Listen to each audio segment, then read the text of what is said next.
Nia always knew how to keep moving. She'd been on the streets since she was 14, slipping between shelters, couch hopping with older men, and doing whatever it took to survive.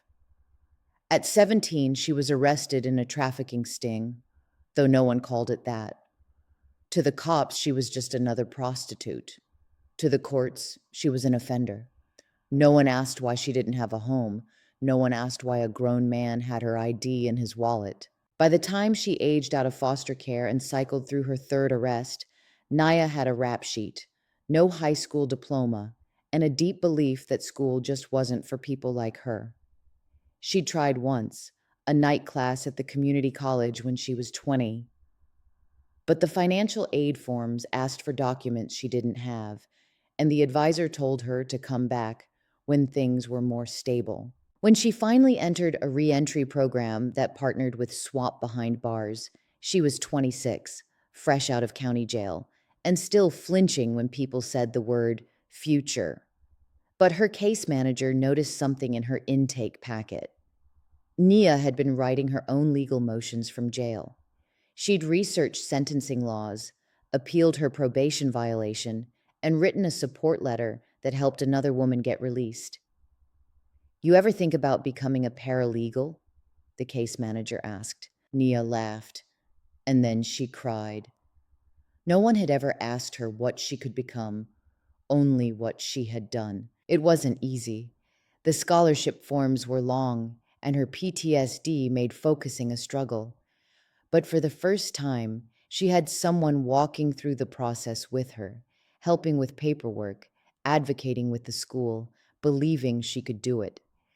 Now, she's 6 months into her program, leading peer workshops in her reentry housing, and dreaming about law school.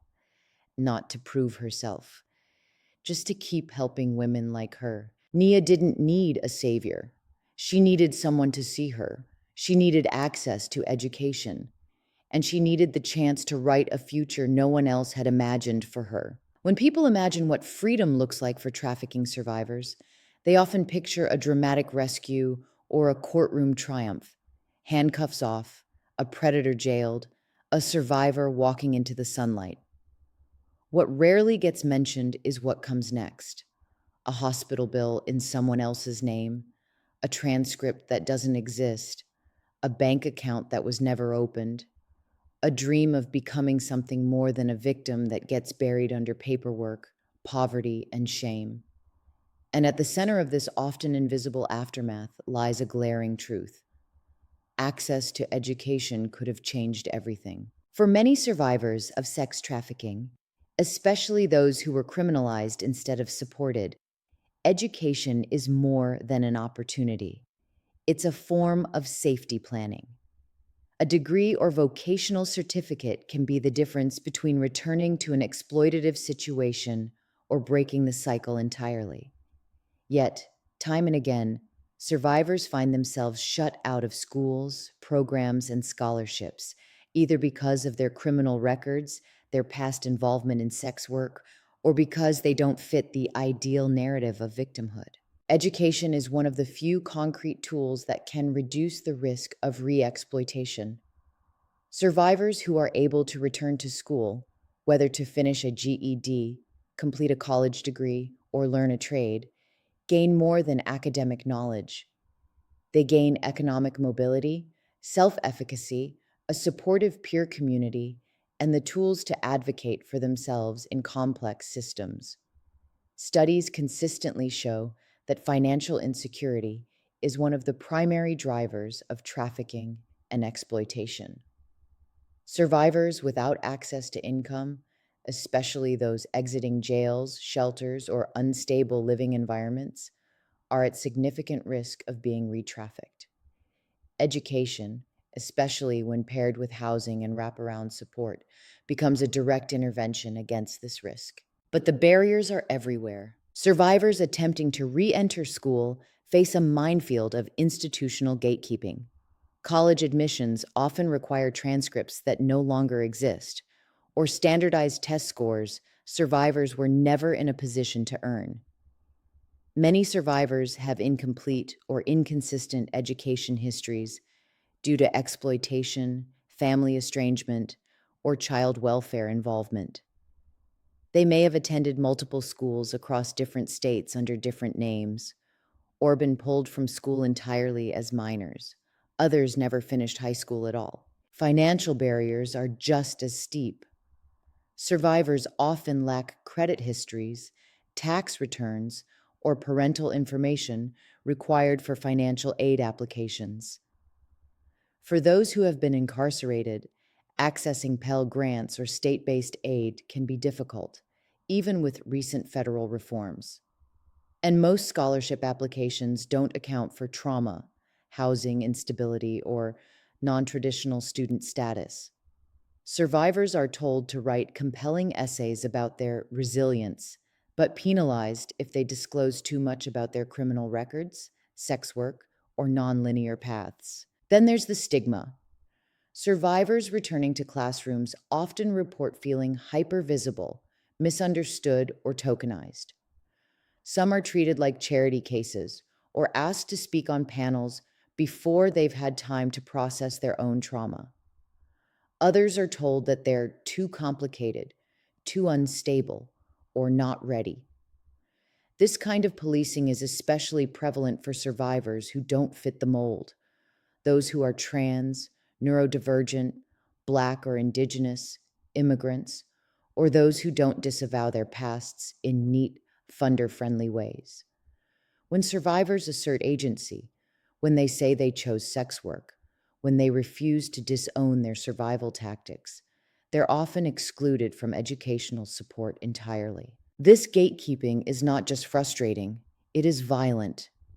It tells survivors that their futures are conditional, that access to education is a prize reserved for those who perform the right kind of pain in the right kind of way. It erases the complexity of their lives and perpetuates the very systems that failed them in the first place. Education, when done right, is not just rehabilitative, it is protective. Trauma-informed education programs rooted in harm reduction and empowerment allow survivors to learn on their own terms. These programs validate lived experience as expertise. They account for the realities of single motherhood, chronic illness, PTSD, and poverty. They offer mentorship from peers, flexible deadlines, and hybrid learning models that meet people where they are, not where systems expect them to be. We've seen this firsthand at SWAP behind bars. When a survivor enrolls in our paralegal scholarship program, they're not just studying contracts and case law. They're reclaiming power over the legal system that once labeled them a criminal. They're writing their own narratives into history.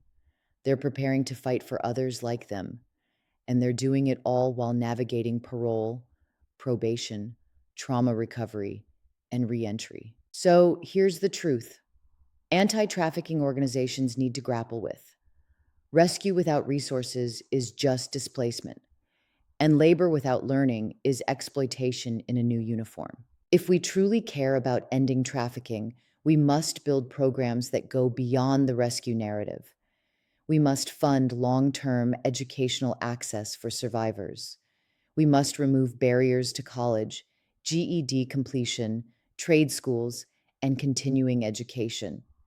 We must write scholarship applications that include, not exclude, those with criminal records or non-traditional identities. We must treat education not as an optional service, but as a fundamental right and a central pillar of survivor stability. Because education doesn't just help survivors find jobs, it helps them find their voice, their agency, their future. Closing the chapter, opening the future. Education is more than a classroom, a test, or a diploma. For criminalized women, survivors, and sex workers, it's a form of resistance. It's a survival strategy. It's a way to reclaim power in systems designed to keep us voiceless. Throughout this series, we've challenged what education really looks like behind bars and beyond. We've named the barriers, lifted up the hustlers and healers, and made one thing clear. Real learning starts when we stop gatekeeping and start listening. At Swap Behind Bars, we believe every woman, regardless of her past, deserves access to knowledge, support, and the tools to shape her own future.